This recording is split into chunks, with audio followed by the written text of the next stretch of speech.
Unfortunately, I'm gonna be the hater on this card. I honestly, I do hate cards like these. 80% of the people were playing the same freaking deck. Welcome to WWB Worldwide Broadcast. This is episode 35 of WWB, and I'm excited to say the Necromancer has brought the Maniac back from the dead. Tyler is joining us. Long time. We thought he'd never return. Here he is. Back. Got to give him the intro, you know. As the Maniac player, he needs the intro to it. And also, KC is joining us too, everybody, because this is going to be a very special episode. We're probably going to spend the whole time on this episode talking about, the sneak peek of Gen 3. Everybody, is well awaited, wanting to hear the thoughts. A lot of people that weren't able to be at the event definitely probably want to kind of hear on some people that were there takes on cards and things that are going to be coming up. And obviously, again, none of these things are set in stone. It was a play test, so the ward staff are still kind of figuring out where exactly they want to take these things. But as it stands right now, we're going to give them some of our takes, and I'm sure they'll be listening in and kind of hopefully taking all this information that the people that were at the event are kind of like showcasing as like, here, this is I would say probably some of the main concerns, main topics, main things that we want to make sure that like kind of get addressed, or even just make sure that those ideas kind of get out there that could definitely help them when it comes to finalizing the 150 of Gen 3. And so with further ado, I think we're going to dive right into that. So everybody get ready to think about all those cards and think back to that event that you guys were all at. Personally, I wasn't able to really make it. I was there for a little bit. So I'm definitely going to be leaning on you guys to kind of lead the way with the conversation. But the way I thought we'd do this is we have 3 points. Each of us will kind of give our 3 points on the cards and just like topics that we want to go over. So I think we'll just kind of going around. We'll start with everybody's first topic, and then we will, go to the second, go to the third, and just kind of flush out everything that happened at the event and all the cards that were on our mind. So with that, I will give it off to my co-host Billy Hughes. You will start, sir. What is your first topic that you want to talk about with Gen 3? There's someone in the chat asking if this breaks the NDA that we signed, but it does not. We're allowed to talk about the cards. We just aren't allowed to show pictures of them. That's the only thing the NDA basically there you go doesn't allow. So. Yeah, if we all signed the NDA, none of us would be sitting in this episode would not be recorded right now. So yeah, if it was that we couldn't talk. Yeah, if we couldn't talk about it, exactly. So, but that's a good question. Sorry. But yes, so with that, we're not breaking any rules, so we're not pissing off the ward staff by doing this. But anyway, we're gonna get into it. So I'm gonna let Billy take it over, and Tyler will maybe, if we can, fit in some people's questions since we are live streaming this. Since we have Tyler back, he's our live stream guy. But all right, Billy, what do you got for our first topic that I'm sure people want to hear about for the Gen 3? Sure. Just free throw it, whatever I want to talk about for Gen 3. Yeah, just kind of what, if you got like a point, if everybody kind of wants to get like a couple points of like things that they really want to talk about from Gen 3. What were the 3 big standout things for you that, but just start with one. Like I said, we're all just going to do one, go around, talk about it, discuss it. And then we'll go on to everybody's point. Like I said, this is probably going to take up basically this whole episode because it's a pretty important topic that I think a lot of people want to hear about. Yeah, sure. Okay, so I'll start out easy. My initial, so we know what the gen is called. It's called the World of Orcs. So I don't remember what Gen 1 was called. Gen 2 is the Undead Invasion. And, so Gen 3 is World of Orcs. So naturally, I was expecting, we'll see some orcs in there. There are a lot of orcs, and there's a lot of orc support as well. Not necessarily, because there's a Gen 1 card called Orc, and he has an effect like the more attack dice he has, or I'm sorry, if he rolls a 6 in his attack, then he does double damage. There's not That's not like an orc theme. That's just his card. Orcs are just kind of all Sadly. over the place. Yeah, it's not like a I kind of thematic wish they that way, were. but At least personally, I wish thematically like they would be like here. This is every orc has like that kind of like mechanic built into their effects. But at the end of the day, it's up to them to how they want to do it. But I don't know. Like I said, it was kind of something we were talking about earlier. But yeah. Anyway, go back into all the orcs if that's the orc conversation. yeah, I didn't actually get to really. I didn't play with any of the orcs. There's a lot of cards, and there's a lot of cards I wanted to try, and you just can't get to all of them in a couple hours. So, but I mean, I played against a bunch of orcs, and the orc support seems to work really well. I mean, I played a 2v2 match versus Tyler and Nelson. Me and Adam played them, and they both happened to play orcs, and they had orc field cards that complemented each other. So, I mean, it's the orc theme is fun. I think we'll see lots of orc decks. Is there two cards, Billy, from the orcs? Maybe like a spell and a creature that maybe we could just discuss a little bit about that. Maybe you were Yeah, thinking sure. about. Um, I don't remember exactly. No, I do. I do remember some. There's a there's a magic negate that's pretty much like Haunted Tree that's just called Orc Mischief. It's just negate a magic card, but it's a lightning card. The art's really cool. It's like two orcs. They're at like a table. They got like a knife on the table. It's kind of fun. I like the art on that one. Fabricio. Honestly, Fabricio killed it with all the art. Once again, it's a really good set art wise. And there was a field card that was like I don't remember exactly what it was called, but like it gave like orcs like plus AL plus attack dice, like just a bunch of stuff. Like it almost felt like a little bit of a Flame of the Infinite, but for orcs only, which is kind of cool. Um, another and then Orc there's lots of Army Orc is the army. orc card name. army. Yeah, okay, there you go. Of course, in doubles that works really well. Thanks, And Adam. then the creature I'll talk about that's an orc is actually. I think we saw a lot of new concepts added in Gen 3. Not necessarily like we're not adding new gameplay mechanics, but they're taking the parts of the game and they're adding new things that haven't been in there before. So like there's a card called Octo Orc, and it's a AL8, Speed 8, HP 10. Okay, so that's interesting just to start with. You got a sat creature that's only 10 health. Um, and its attack is 8 plus 8, and there's no effect. It's a big sat creature that could do a ton of damage, but it only has 10 health. So that's really interesting to have. You know, you could essentially have an AL12 level attack for one sack. However, it dies quick. But that also means a lot of things for like Helping Hand or some of these other like limited summon cards. If you can get But him on the field as a limited summon. So, I think if you're going to mention him, you have to mention another card that might function pretty well with him. what would that be? Biodino. Yeah, Biodino. Yeah, Biodino is kind of sick.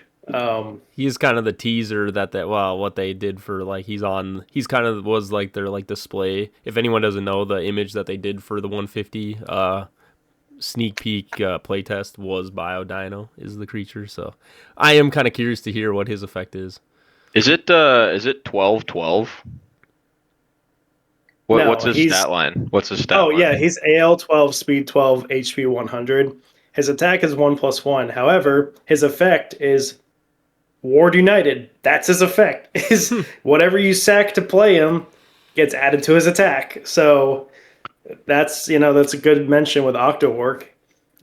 If you're playing Ward United or the Biodino, that's great sack material. You sack an Octowork, you're getting 8+8 added to your attack. For So 10 HP. for 10 HP, yeah, crazy Yeah. stuff. So I think it was Dustin or Zach. They were able to play Biodino by sacking two Octo Orcs. So now you have an HP 100, 12 AL, 12 speed, 17 plus 17. Yeah, Monster. Chris also had the same thing against Adam, like turn one. crazy stuff. And just just to like go around, I guess, you know, what's your take on just like how strong you think like orc, let's just like again stay on the topic of like orc cards. Like do you feel like orc Sure. cards are kind of like potentially going to be like cards that are going to be played in the competitive scene, or just in general be like pretty strong going with into Gen 3? I don't know. I think they could be all right. Like they're kind of like I don't know. I was thinking obviously if you have cards that buff your creatures, you can instantly throw Flame of the Infinite also into a deck. So if you have cards like Flame, Orc Army, and then there's also a card called Humans versus Orcs, which gives +1 hit dice and +1 attack dice to your beast and humanoid creatures, and that's also a field spell. So that's basically 3 field spells that you could throw into that deck, and that would buff all your creatures up. And I feel like if we're going to talk about orcs, we have to talk about the mythic of the set. True. You want So, to? yeah. Why don't we let Casey talk about what he Yeah, thinks about let's orcs, get and then you Casey in can. here, at some point. But that's a teaser for in a little bit. We'll get to him eventually. But Well, like you said, I think overall, like I kind of do want to get everyone's take on the strength of the orcs. So it's like if he is an orc, if the mythic is an orc, it's like, you know, I want to try to be like, here, like let's, you know, get this whole topic kind of solved on like where how we feel about these cards. But yeah, Casey, how about you tell us what the mythic is? I'm sure a lot of people are very curious on the mythic card of the set. Yeah, actually, funny enough, the mythic isn't actually an orc. I mean, yeah, he looks like one with his art, but his name is Cabal Warchief. I guess he's not technically an orc, but he looks awful orcish. Right, yeah. So are you saying So he doesn't get those orc buffs of being an orc? No, doesn't. because he doesn't have orc in his name. So yeah, Yeah. he doesn't get the buff. from Okay. Orc Army, but he does get it from orcs versus humans because he is a humanoid creature. Humanoid. Yeah. Yeah. Okay. So yeah, of course he's armor 12, speed 12, HP I believe is 130. 130. So and yeah, he's 5 dice +5, and he gets to initiate battle twice on your turn. So then basically like he- with like a double hit kind of thing. Yep, Built-in he has double hit, yeah. built right on him. So and then he cannot be removed from the field or swap control. Yeah, he's once he's there, he's staying there until he gets Yeah, built-in lead combat, boots, basically. built-in double hit. Yeah. So I did have the opportunity of actually I put him in my deck and I did get him on the field. And yeah, he was incredibly powerful. Just those two combats are just two guaranteed combats. It's so strong, especially when you start combining it with other cards that do things for you in combat. It gets pretty absurd. Yeah, I mean, yeah. It does feel like You the go theme here. of it just does feel like the theme of maybe this Gen 2 is just bigger creatures. I mean, Billy already brought up an 8/8. You're bringing up the mythic. I mean, he's a 5/5 stat line, but he does just have these big, powerful effects that, you know, kind of do a lot of big hits. And a lot of these creatures, like you said, are sack creatures. And I think, you know, I'm sure as we kind of continue talking about this, I'm sure that'll kind of be more of the theme too. So, definitely very interested, like you said. I think it's really cool, mythic. Definitely when I hear how his effects are, it's like I would say, you know, we're definitely getting a mythic that I think is definitely like, hey, this is a creature that could potentially show up in a lot of decks. I mean, when you have built-in, like you were saying, built-in bounce protection, a lot of people hate bounce in this game. Believe me, I've had those talks. And then also just built-in doing 2 times hit, you know, on creatures, I think is always something you to play have around with. Birdman. Yeah. But anyway, Tyler, what were you gonna say? First off, I wanted to make a correction. I called the card Orcs versus Humans. It's called Orcs versus Apes. Thanks again, Adam. Always correcting me. But so kind of leading into what you were saying about, you know, bigger creatures, AL12 creatures. There's actually going to be 2 other cards that are being added to the game. There's one called Bait, one called Soul Eater. What Bait does is you basically discard a magic card. So similar to something like Silence from the Grave, where to use it, you have to discard something. But it makes it so the next creature that you summon, is it this? I can't remember, Billy. Is it this turn or is it? Yeah, it's like backstabbing. It's this turn. Yeah. So the You next toss a creature you magic summon card. this turn will cost one less. So that means AL 11 or AL 12 will basically cost one less for the turn. So pretty good. And then Soul Eater, another card that's very similar, but what this does is we are going to, everything we say right now is we've looked at the cards once and everything is off memory. So we can't remember if this card says any limited summon or opponent limited summon or your limited summon. Yeah. But what this card does is Well, Tyler, you make it's a really definitely good those point. three things. I guess I should make this point for you guys. We ourselves don't have any. We weren't able to take any images or any things or stuff of the cards. So like we are, like Tyler kind of said, everything is based off memory of just like what we were able to take. Because again, that is part of the NDA. If we want to bring the NDA back up, is that we don't have any copy, any material that basically has these cards out yet. So unfortunately, like Tyler said. Either way, even if we don't get the wording right on the cards, they are still in the process of potentially changing the wordings on these things of cards too. So it's like you said, we're basically going to do the best we can with that. Sorry, I'll let you continue though. But anyways, go back to Soul Eater. Like I said, either it's any limited summon, your limited summon. It's some limited summon on the field. Can't tell you which one, but it lets you use that as your sacrifice for a creature. So obviously, you could see that would be pretty good. Yeah, annoying if you're someone who really enjoys limited summons, because having this conversation, I was told that you can, basically use your opponent's limited summon and your limited summon, which I think is just ridiculous power. And as someone who is a limited summon fan with my Alkanost, I think that card is kind of insane.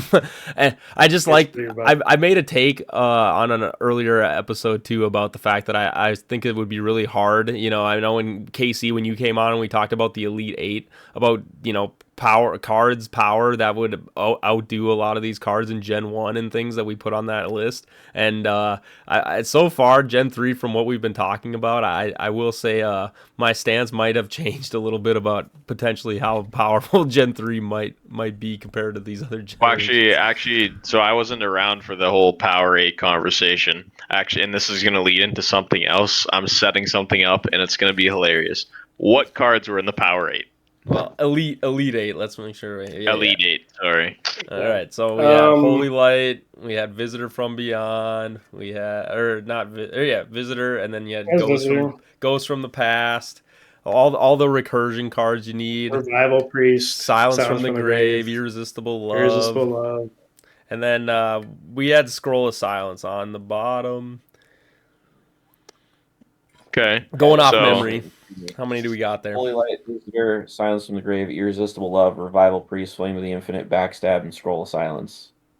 Okay. We did put that on there. A lot of really strong cards. So I'm going to bring up a new card that is coming out in Gen 3. It's called Steam Angel.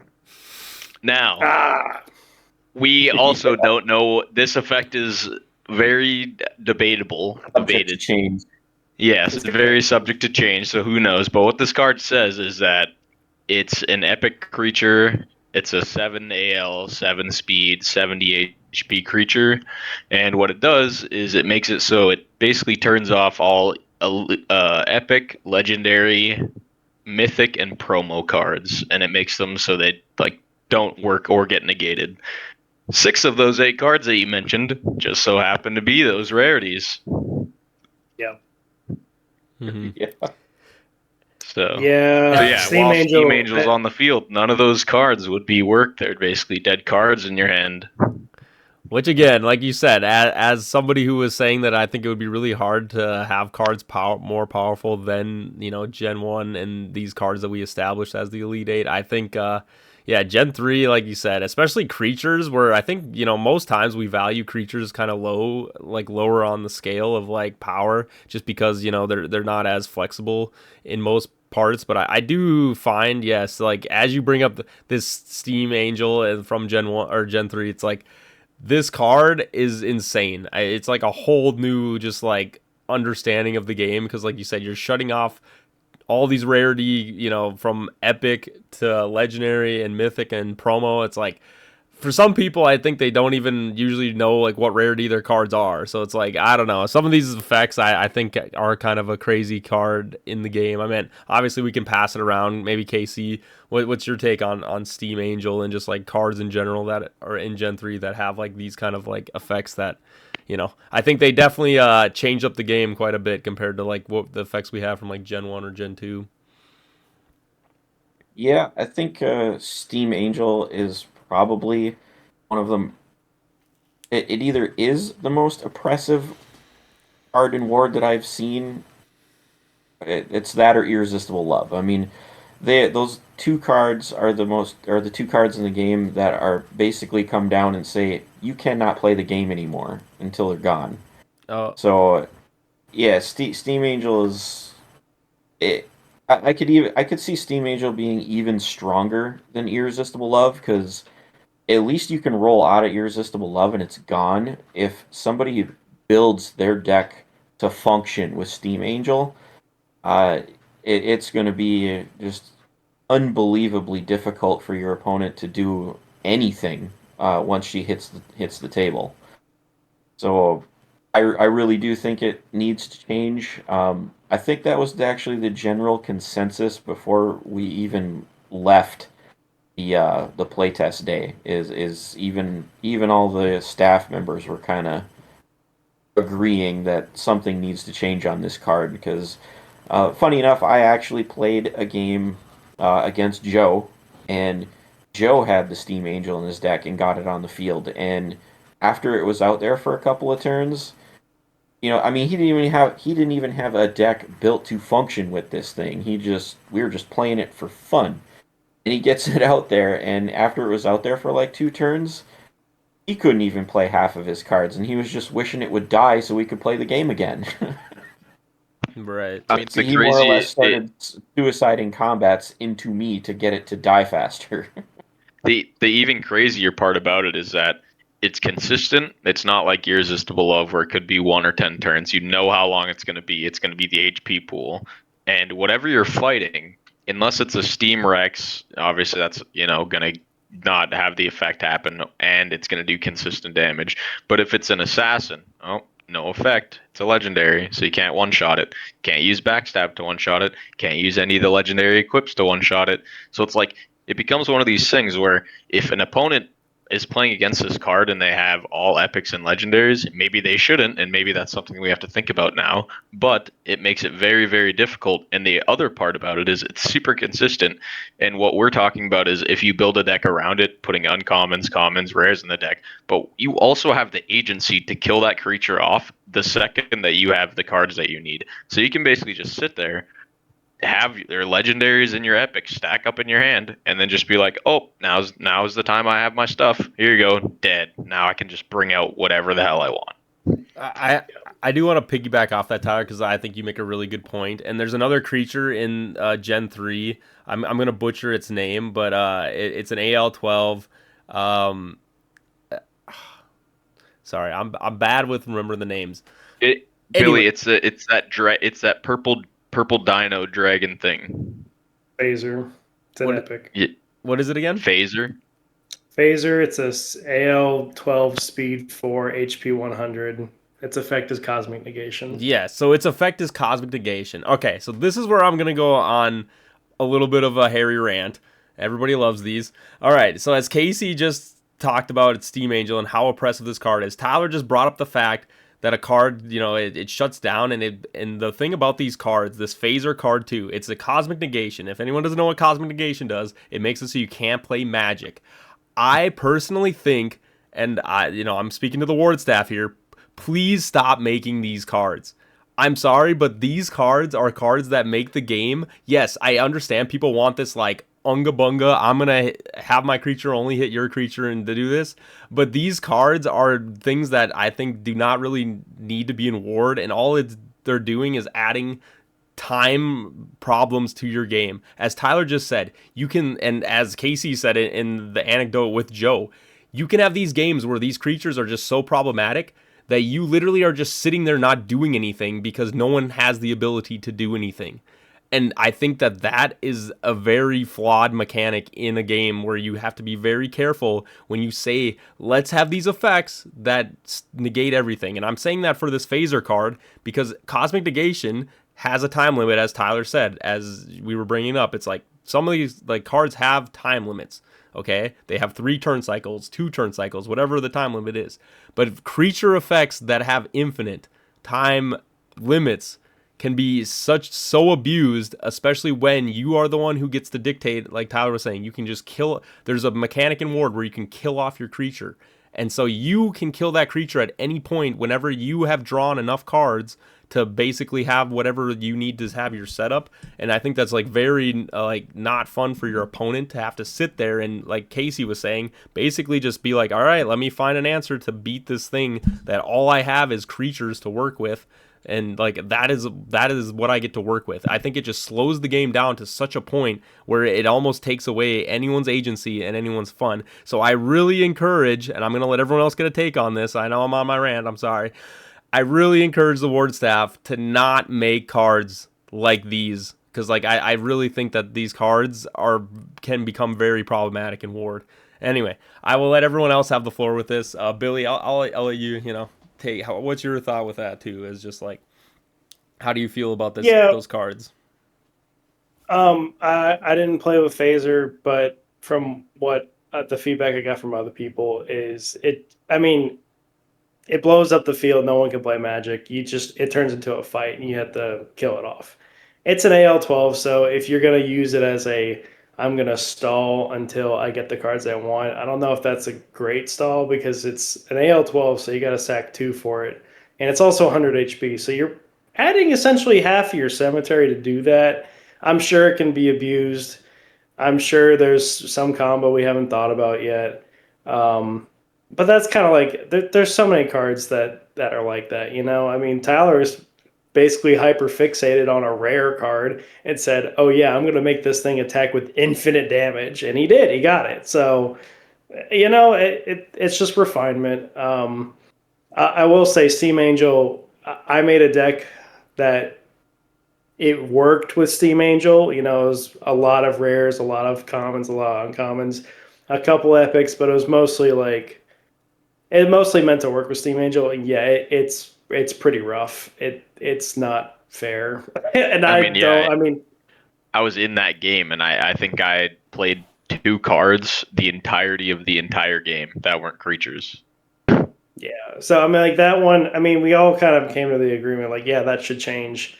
And I like the idea of the effect involving the rarities, but I think how it is just too strong. So it's it's kind of hard to argue for such a strong card. So Well, I think it's this blanketing effect, right? It's just such a like generic effect. It's like it does all of these things. It's kind of the argument that I made with Irresistible Love. It's like if Irresistible Love had its effect of like, okay, maybe you have to discard a card to play a Magic card instead of it just totally shutting you out of cards. It's like I really want, at least for me, it's like for the Ward staff to get away from these like infinite things of like have them have costs or ways to get around them, right? But it's like things like these you can't get around, like they're too powerful to get around. And so it's like I don't know, it's such a weird thing. Like I've never designed a card game, but whenever I think about a card game, and I've played quite a few, so I kind of get the general gist and whatever. When I try to think of what the Ward team is doing from this, when you're making a card game, you're trying to expand and you're trying to do things. When they created cards like Silence from the Grave and Foggy Night,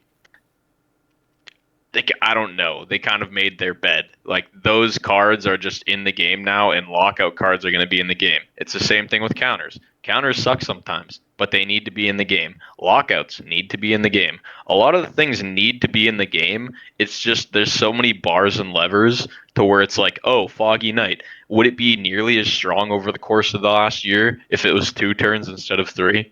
Maybe that was a lever that needed to be pulled.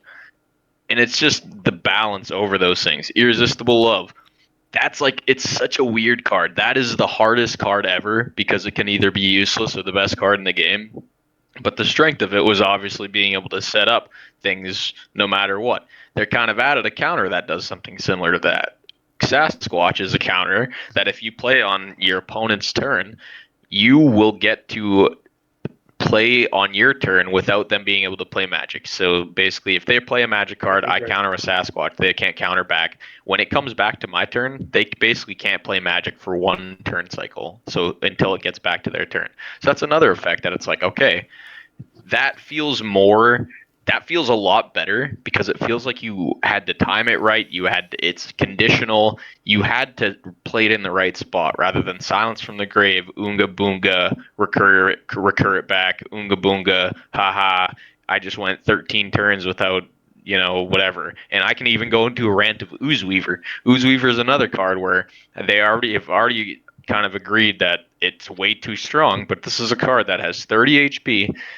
I don't care about the AL or the speed because it's irrelevant. The dice roll, irrelevant. The effect is what's busted about it. What it does is for 5 HP, you can negate any damage. And for 15 HP, you can negate any magic card. So what this does with a 30 HP creature is over the course of 6 turns, you can negate damage. Now you throw 3 of those into your deck, you have a total of 18 turns of being able to sit there and not have the opponent do anything. And that just sucks. Yeah. Like, when I'm playing a card game, I love Ward. I don't love Ward when I sit there and do nothing.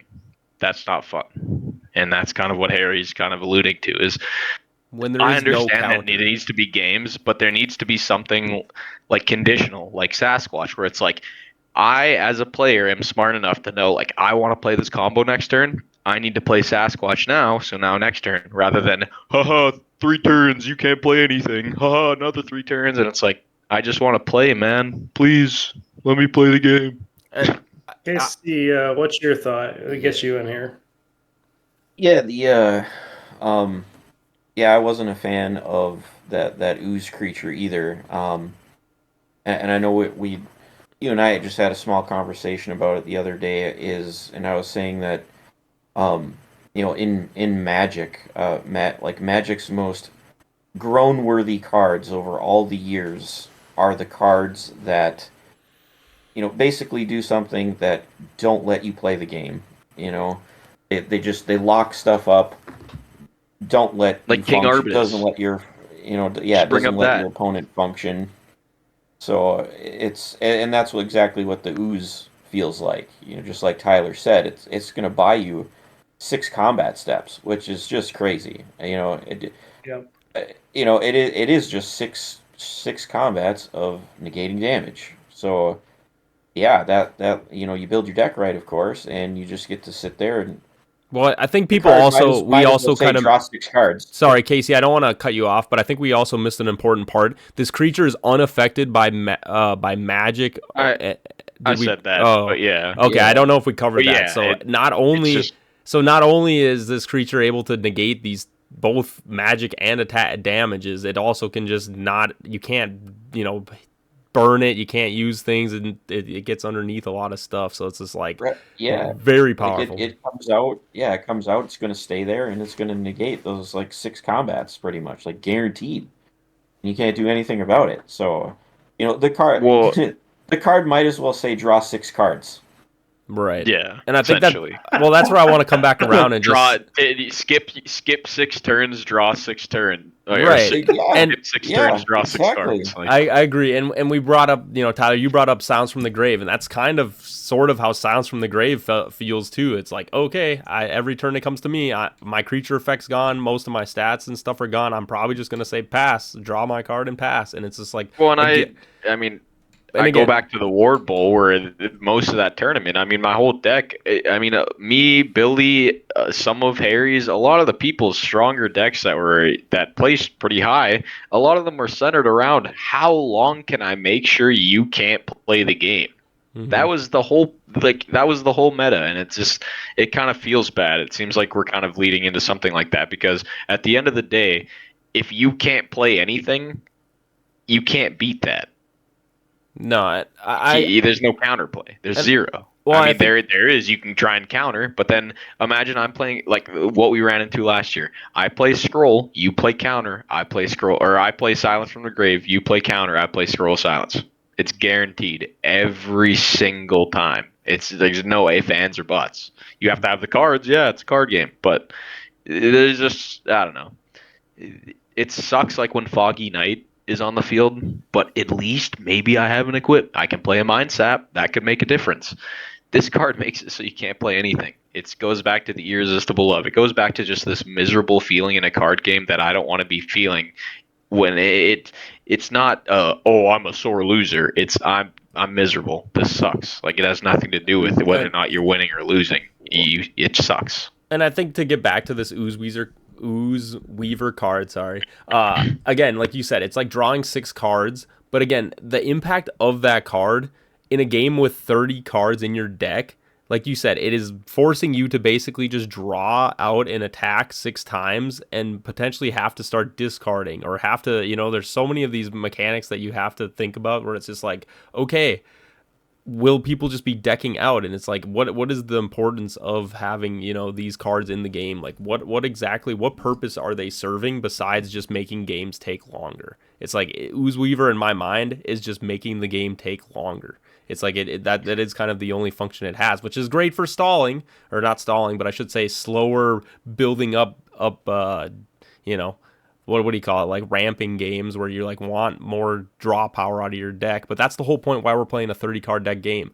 We don't need to, it's not like Magic. It's not like a game where I have a ton of cards.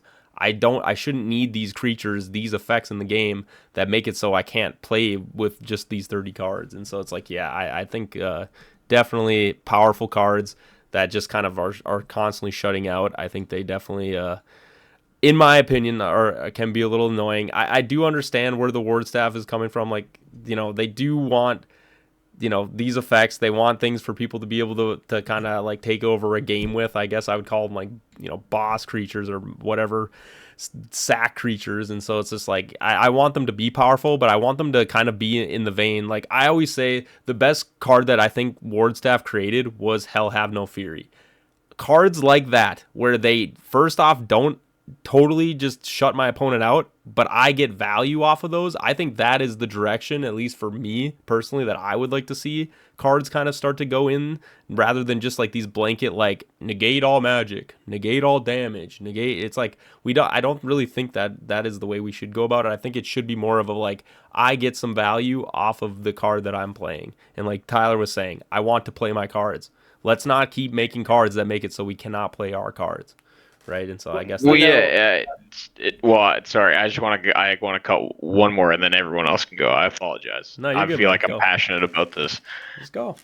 The other thing is, with these effects in the game, once you add more and more of them, first off, as a competitive player, why would I play any other thing else? You can make another 1,000 cards, but guess what? You still can't play them under this card. So why? Like I don't know. It's really hard to go back on, and I don't know.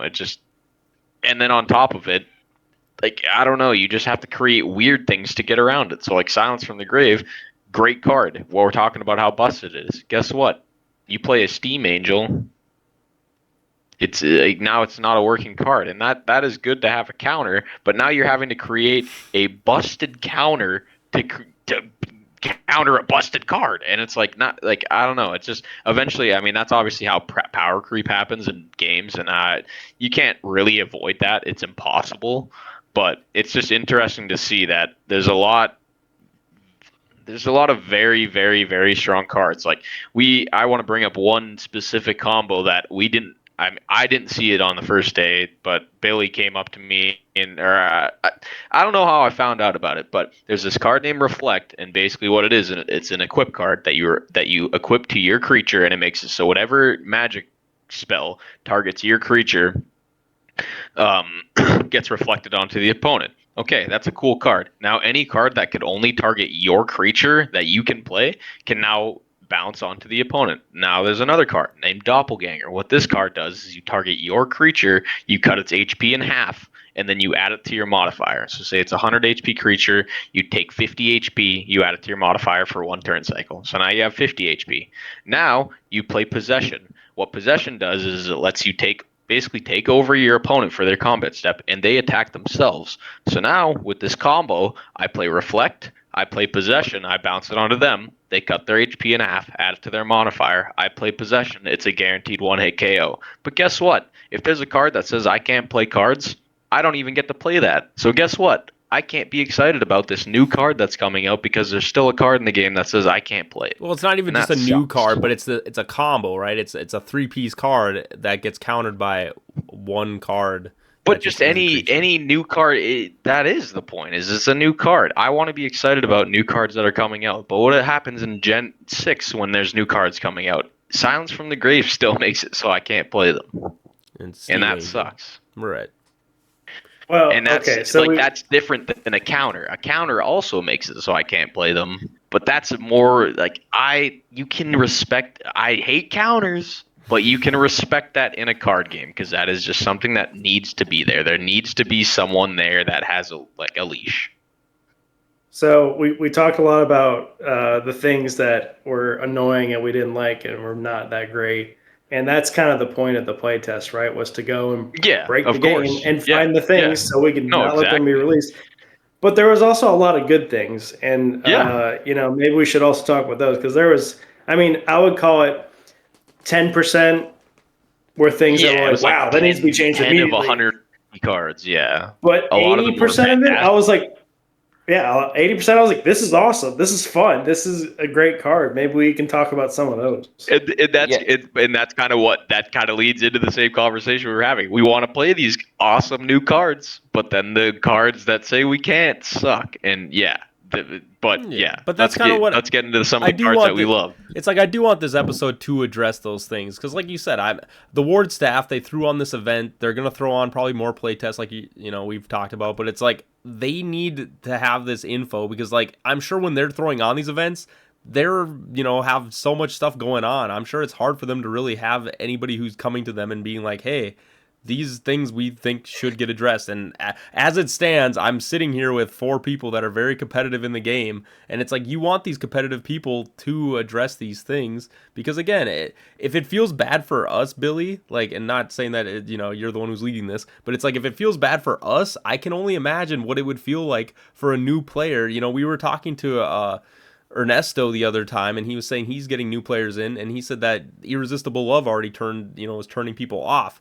Now I have to tell him that there's like 4 new cards in Gen 3 that are coming in that are like almost have that similar feeling to, Irresistible Love. It's like, I don't want that to be a reason why people are like, oh, I can't, I can't get into I get it. But also, like, the chief offender, Steam Angel, we had a 30-minute argument with everybody there at the end of the playtest. And they basically walked away saying, great, how it's written will not be published. Yes. So, we're getting our hair up in things that may not even happen. That's fair, but I just want to make sure, I hear what you're saying, and I think Steam Angel will get addressed. I want to make sure all the other cards that were not, not just Steam Angel, that also have that similar thing. Like I said, that's why I brought up that, phaser or whatever that has the cosmic negation effect. I think Weaver, yeah. Yes, it's like I think with phaser, like, you just add something in, like, every turn you roll, and if it's a 6, magic can be played now. Well, just add something additional. It's funny you say that, Tyler, because they've already created a card that literally does that. His name is Eternal Titan, and he hasn't seen play because his effect is if you roll a 5 or a 6, it negates magic for a 1 turn. No, you play this card, and it's like Electroloon. It stops magic from being played until you roll a 6. I get what you're saying. I'm just saying they have already created a very similar. They already created a very similar creature. I think those are pretty different.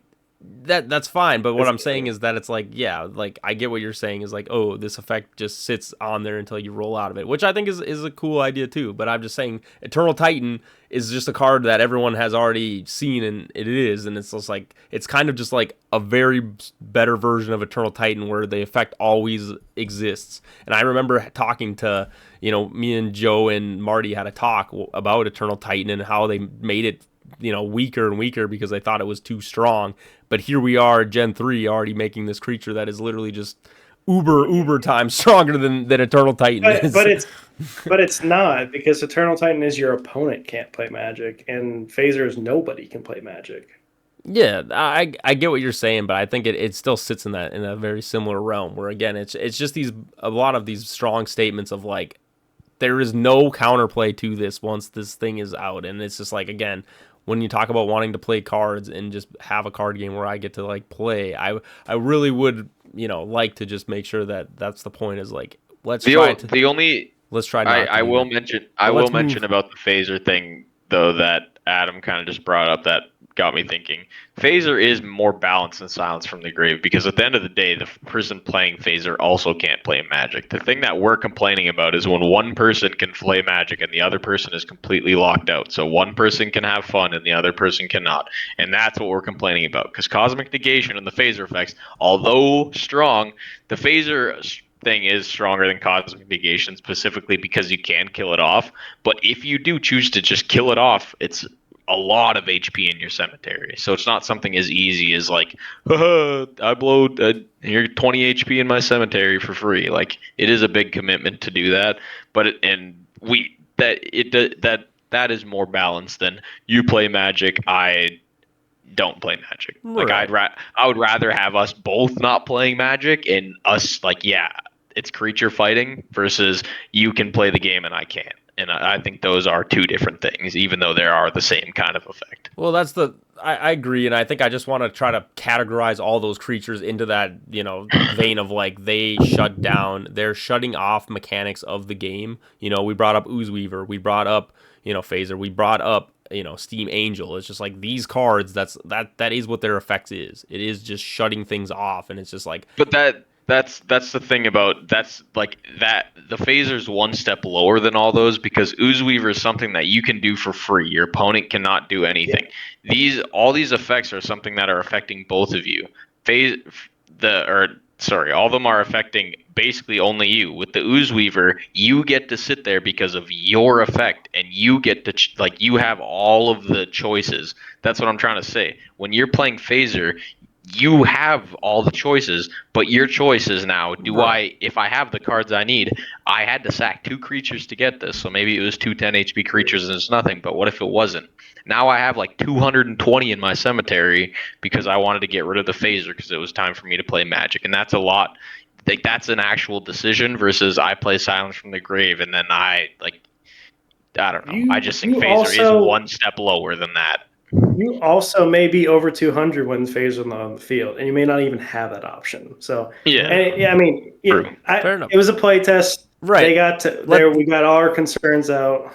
all right, that's fair. I don't know. I just like I said, I'm glad that we are at least addressing these things, because I think it does mean a lot to the community. Like I said, there are a lot of people that are gonna get into Gen 3, and I just want to kind of, like you said, all these things could be changed. They might be able to find a way to make sure they tackle all these things that we're bringing up.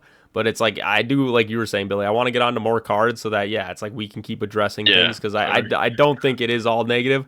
But I will say, like you said, it happened at the playtest. They already were discussing one card. I just want to make sure we tried to clump all those cards in so that there isn't one that's missed, so that it's like, oh yeah, here this card is now that they can't go back and fix at this point. I got a card I want to spotlight, because I don't think many people play with it, but it caught my eye immediately because it's very much the staff identified Foggy Knight is really strong, and we're gonna put something into there. Yeah, we're gonna put something in there to kick it down to maybe what they want it to be. There's an equip card called Atom Bomb. Kind of looks like he kind of look like a Doom Duke guy. Nukem. I don't know. Duke Nukem, that's right. Yeah, it looks sort of like Duke Nukem, and he's got a bunch of plus AL3, plus speed 3, plus attack 3, and then also destroy all magic cards on the field except this one. Great. If you're stuck under Foggy Knight, guess what? Bomb. Yep. And that's a rare, so that's a good balance, and that's a good add to the game, I think. Yeah, the first equipped destruction card, I'm pretty sure we could call that. Yeah. for Yeah, sure. I think it's definitely a good thing. Like you said, I meant Foggy Night, in my opinion, probably did need like a counter, and I think that's kind of what Atom Bomb does, is just has that way to be like, here, my opponent cannot just lock me down with these like cards. Which again, back to how we were complaining about lockdown. Good. What do you think, Casey? But let me, Atom. yeah, Oh, go ahead. There's another card that like I'd love to highlight that I played a lot and I had a ton of fun with the thing, and I really hope it doesn't change whatsoever. And that's a creature called Shapeshifter. So Yeah. yeah, this thing is it's 4 AL, 7 speed, and 60 hit points, and it's got 4 dice plus 1.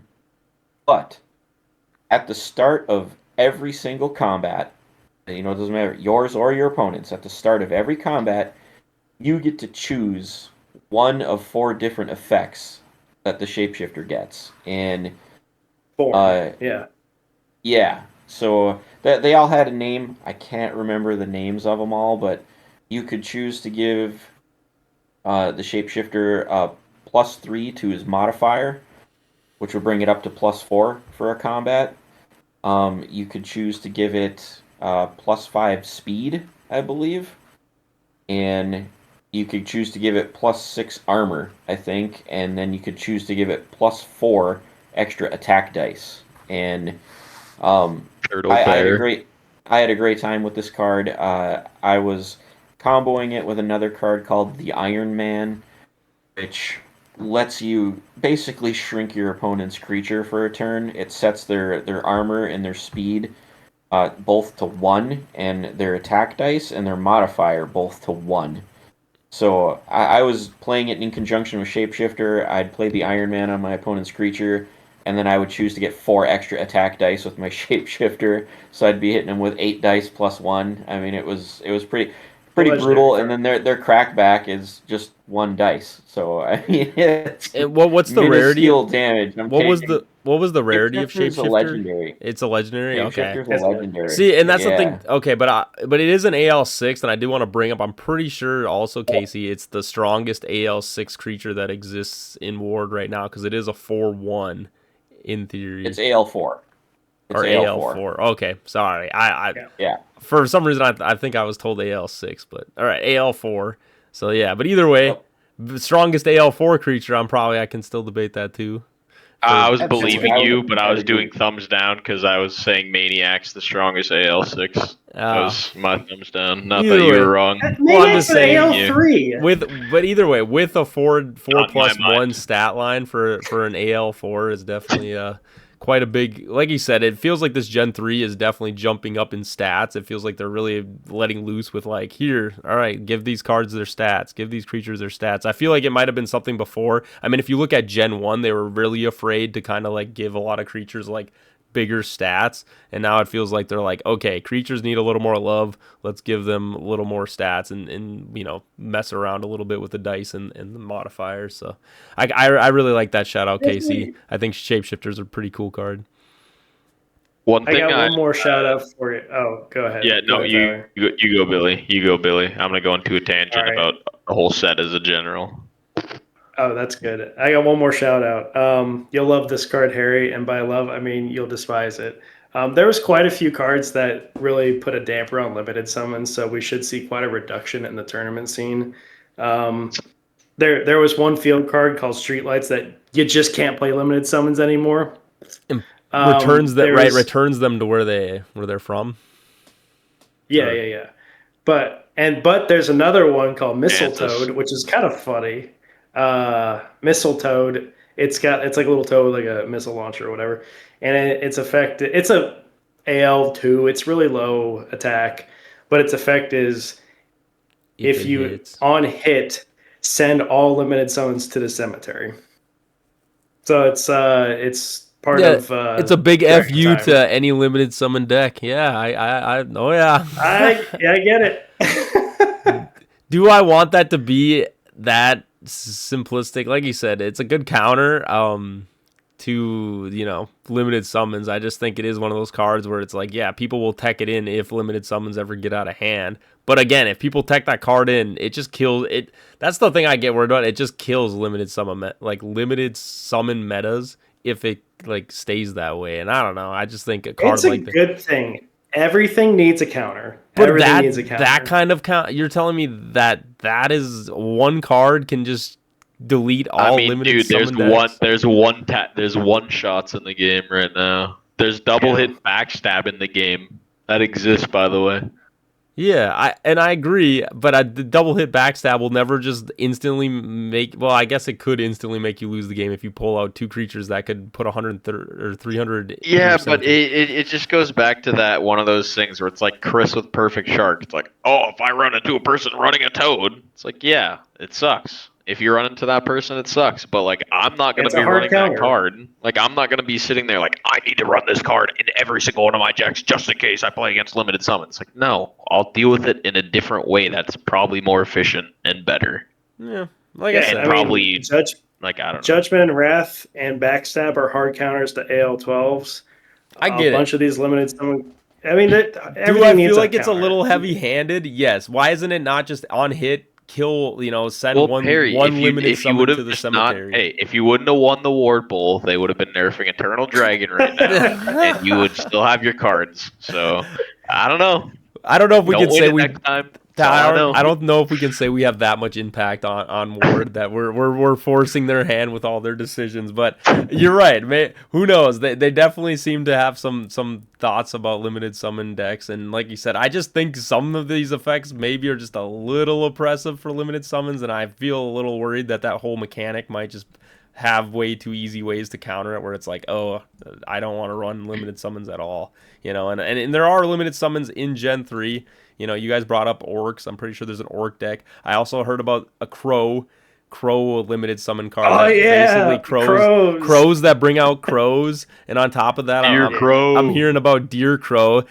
They finally took one of my favorite cards from Gen 2, Big Buck, and put him into a deck.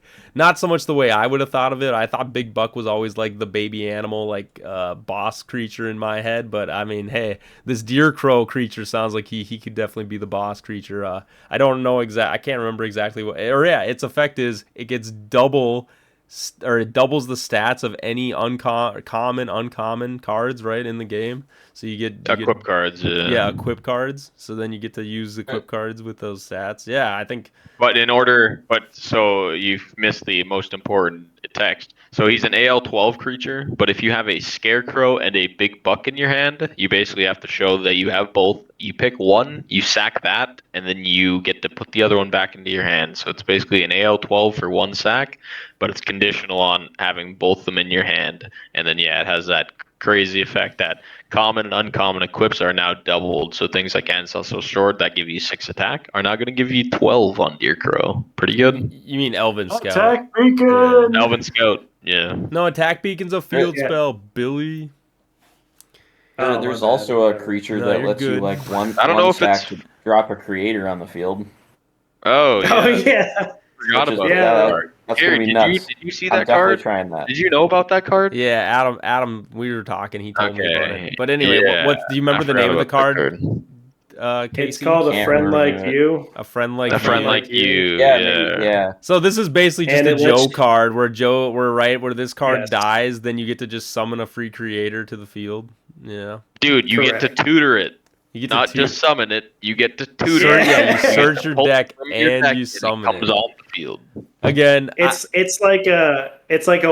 Dalmatian. It's got 50 health. It's got 1 dice, and it's like you don't want to kill it or else, bam, creator. You know what you said. It's a fun gimmick. Be like that.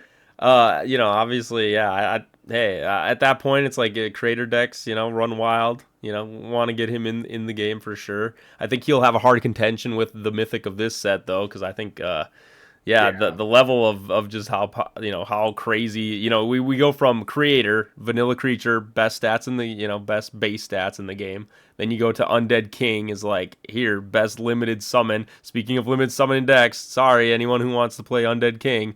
They just put silly counters in the game.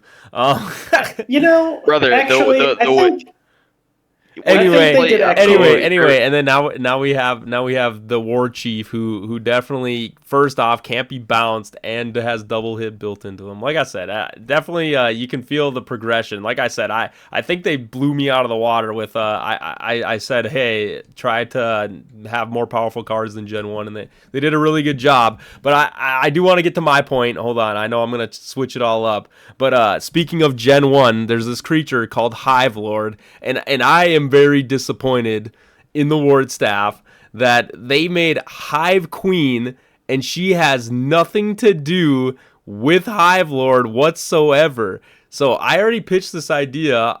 Nope, listen, I already pitched this idea, and I know right now it's a playtest, so they can already fix this. So I'm going to talk to Tommy. Everyone's fixing this. Hive Queen is a very well-statted card, vanilla card that they put into Gen 3. I think it had 5 dice plus 8, if I'm not mistaken. AL12 creature, Yeah, right, guys? 12, 12. Yep. And 12, so, 12, 135 plus 8. but here, my idea was, Hive Lord is a cool card, but he's a pretty weak. He's a 2+1, and his effect is to destroy a magic card on the field.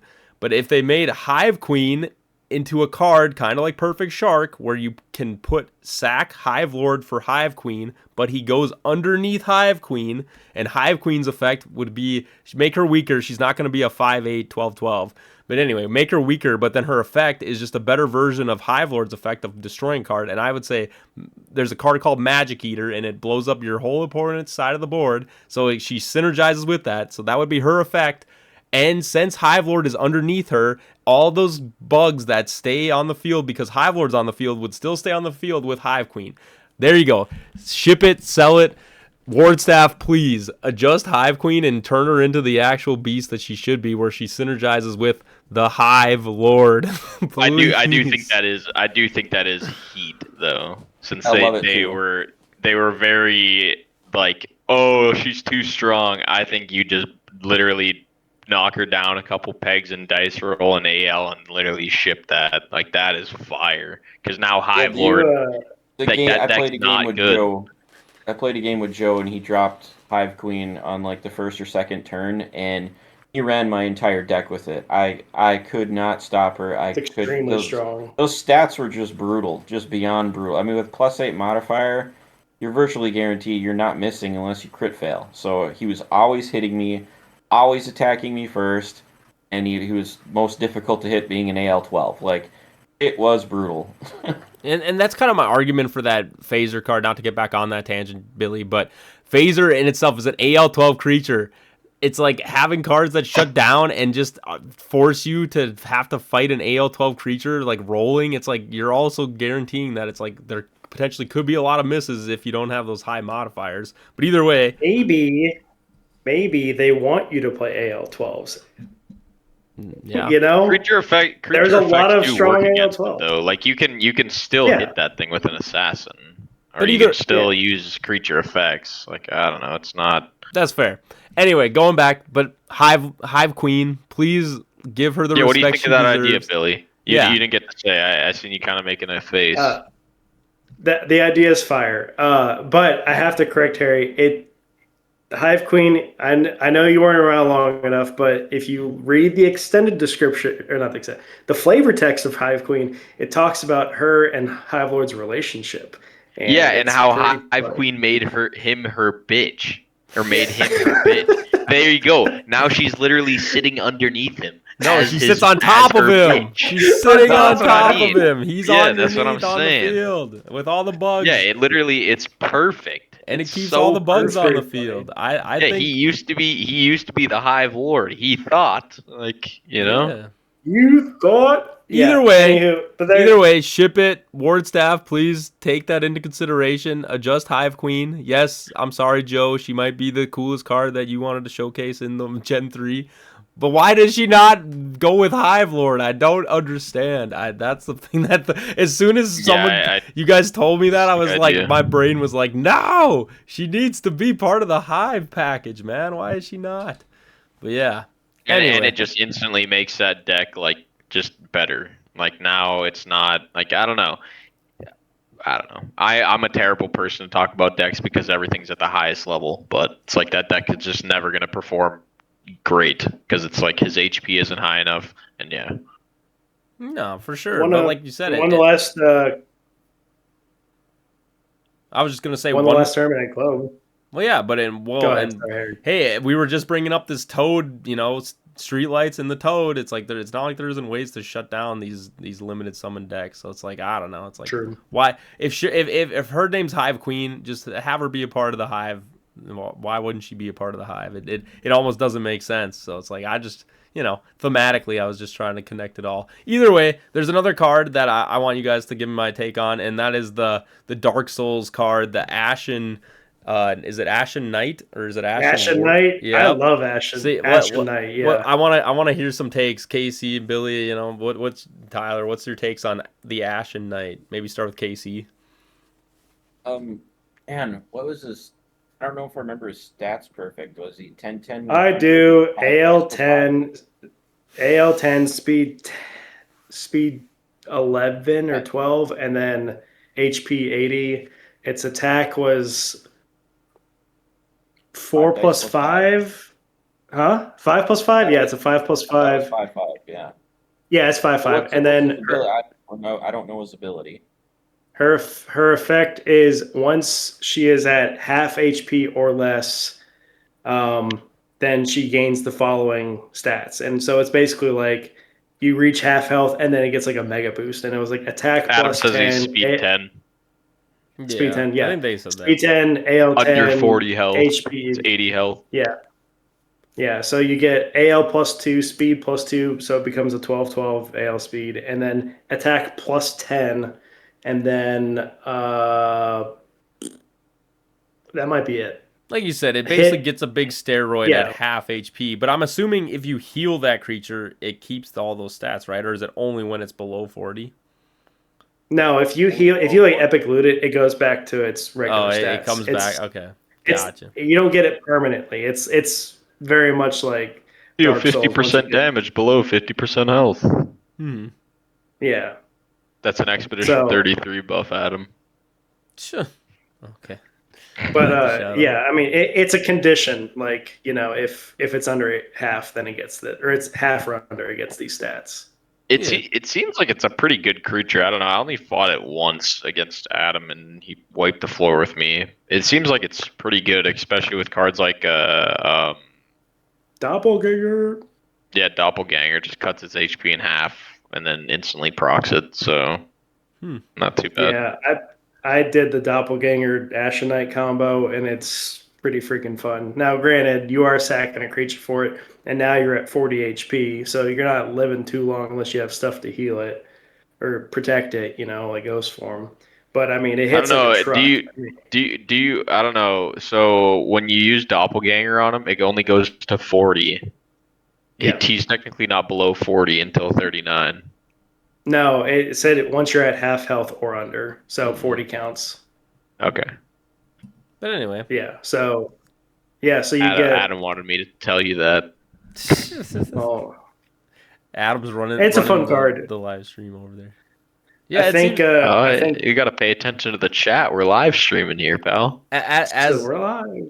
As a Dark Souls enthusiast, I really like Dark Souls. Billy's wrong, game. but so I think off it is kind of like a cool cool creature thing where it's like, oh yeah, it got knocked down below half. Now it transforms into this other statted creature, and I think that's kind of a cool thing to add to the board. Like I said, things like we want to praise. I think that is like definitely a cool direction where it's just like, ooh, these creatures.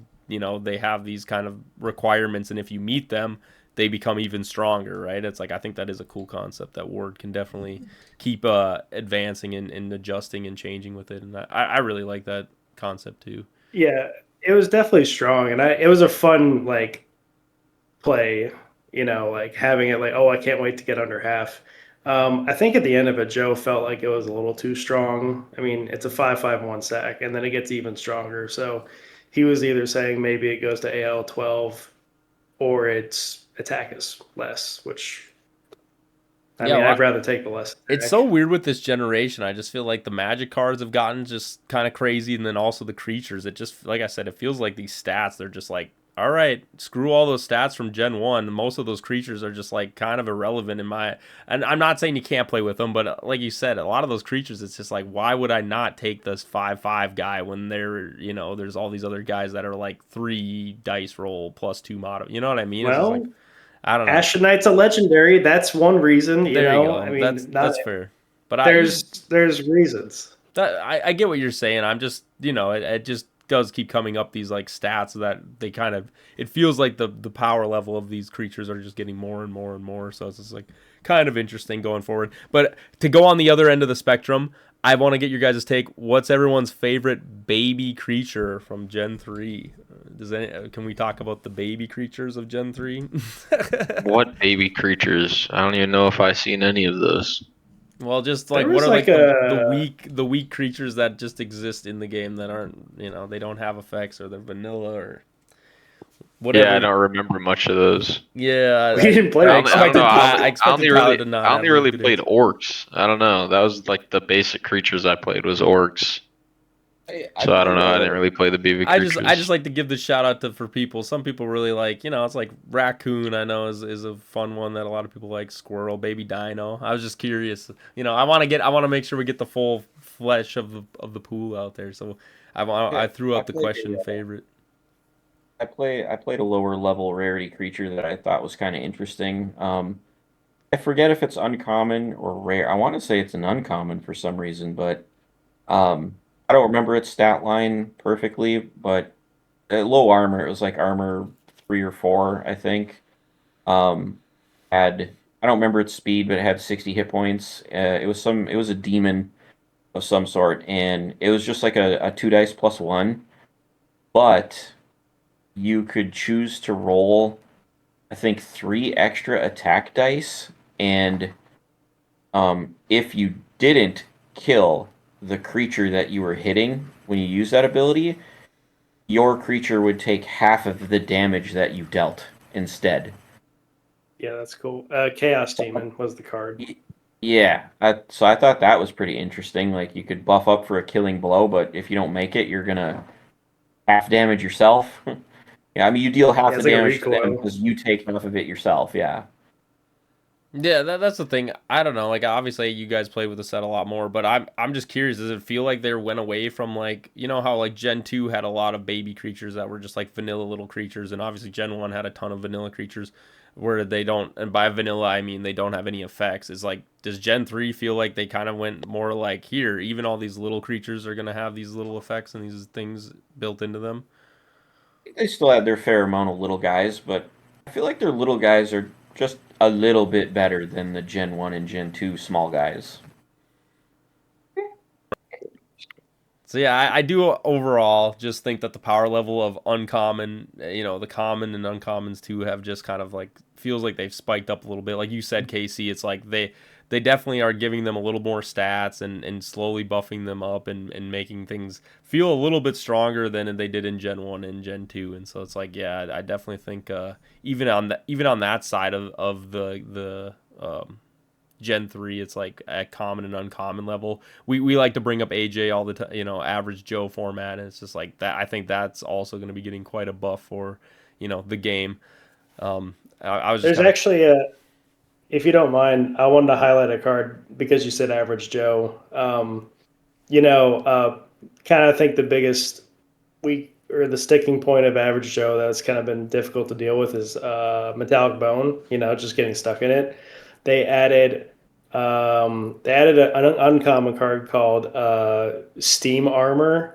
I know more Steam cards, but Steam Armor that is a equip card, and it says for 2 turn cycles, it turns your creature into a Steam creature, unaffected by magic cards and effects. So if you are dealing with metallic bone, can't get out of it, you can throw that on them, and then all of a sudden they're out of bone. So pretty Very cool. similar to like a heroism, but obviously it's kind of crazy. Your heroism's a legendary, and then the Steam card is an uncommon, so it's like it'll definitely be pretty prevalent, I think, in a lot of decks that people can definitely utilize that card.